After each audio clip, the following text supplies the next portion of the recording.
Hello, everybody. This is Rory Francis, and you're watching a segment of Manufacturing Champions with myself and my co-host, Terry Iverson.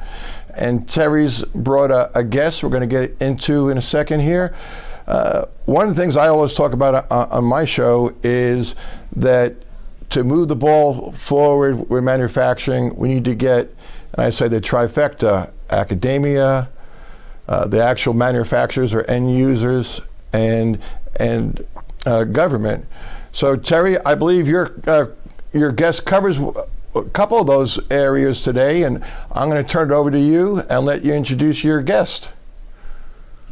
Thank you, Rory. Today we have Bryan Albrecht, formerly of Gateway Technical College. I'm privileged to know Bryan for many decades, and he's one of the most well-connected and inspirational people that I've met in the educational sector. Welcome, Bryan. Welcome, Terry. Thank you so much. I appreciate being part of the program today. Bryan, tell me a little bit about Gateway's presence in the Midwest and nationally in the technical sector of manufacturing. Tell me a little bit about that, because I know it's got your thumbprints all over it. Well, I've been very fortunate to be able to serve Gateway Technical College for 19 years, but Gateway's roots go quite deep in our community. Founded in 1911, so this year we're celebrating 114 years worth of service to our community. Actually rooted in manufacturing. Around 1911, an industrial build-out, especially in the Midwest, was so prominent that colleges and schools needed to really bolster the idea of helping young people find their pathway in manufacturing careers. So you can trace manufacturing programming from Gateway all the way back to the early 1900s. Most recently, we've been really working diligently on alignment with our local industries to develop more advanced manufacturing programs around automation, robotics, and digital technologies. So it's an exciting career to be in, and Gateway certainly has a rich history in that space. Bryan, you were one of the first people that interviewed me on your program at Gateway, and I'm very thankful for that. And who would know that I would be fortunate to return the favor. But tell me a little bit about, you've been just absolutely a master at engaging industry with technical education. Talk a little bit about what's made you so successful in that regard.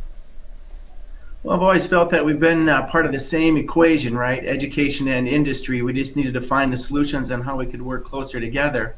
And across the nation, colleges are important aspects of their local communities. There are over 1,200 community and technical colleges. So everyone listening to this program has some level of opportunity to build that relationship. We've formed partnerships by establishing common goals to help identify what the needs were of our local industries, what type of skill sets were appropriate for our students, and then build curriculum around those programs. When you can find those elements of alignment in helping industry be a part of the discussion and the curriculum that's being developed, you end up with a much better product. Our students have the skills that are required and are needed in our community, and the employers can find the skilled workers to be able to fill some of the skills gaps and do the work that's so necessary to build our local economies. So for me, it's really around the alignment of the curriculum and helping to our communities to understand that the valuable resource of their local college is right in their back door, and they're able to take advantage of that by being a part of the solution.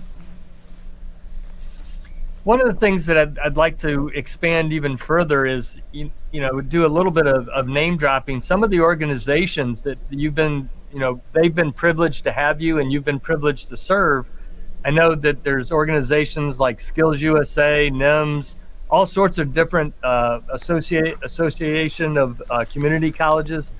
Give me a little bit of an idea of the breadth of the network that you've been so privileged to be a part of, and they've been so privileged to have you, Bryan.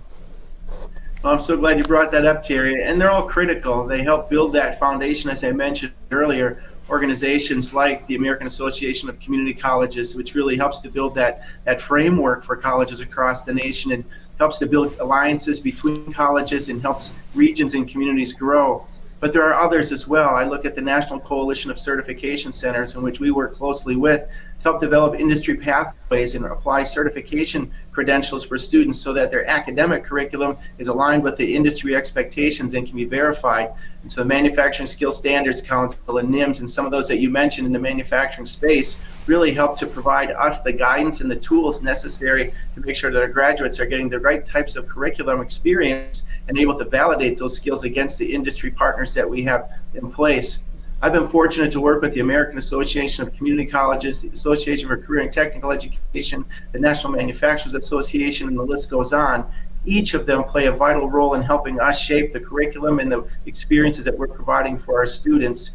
I think collectively across this nation, we're poised and well positioned to help build America's workforce and really meet the needs of the emerging industries that help support manufacturing.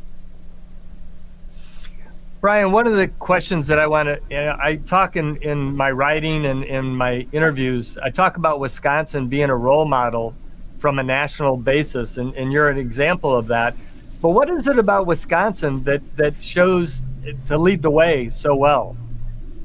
Well, I think hard work. I mean, we're not afraid to roll up our sleeves and get to work, and you can say that about many states. I mean, I'm fortunate to work with folks in Illinois and Indiana and Ohio and Michigan and Minnesota, and everyone is really focused on the ability to be able to provide the experience for students and use the leverage of partnership in order to be able to do that. In Wisconsin, we have 16 technical colleges. We're one of the 16, and they work collaboratively together to help share curriculum and really help to upskill each other as we develop new programs and credentials.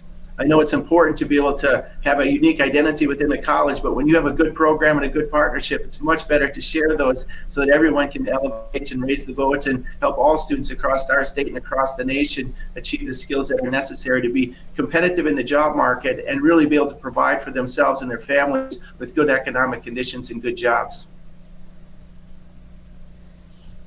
Well, Rory, I think I'm going to hand it over to you and let you come with the final commentary. Well, thanks, Terry. And Bryan, thanks for being on. Bryan, you touched on so many pertinent things that are part of the conversation.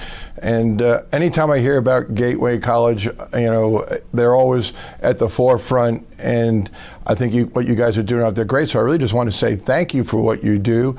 I do want to highlight one thing. I really liked what you said, and it goes back to that trifecta of ensuring that we're teaching and building that curriculum to actually meet industry needs. And that's so important that we have that conversation between government and academia and the actual end users. And then you guys have been doing that for a long time, so I applaud you. And thank you for being on. It was great having you. And Terry, you always bring the hotshot people in the know, and you did it again. So thank you. This is Rory Francis, and this is we're going to end right here, and we'll hope to see you again soon. Take care. Bye.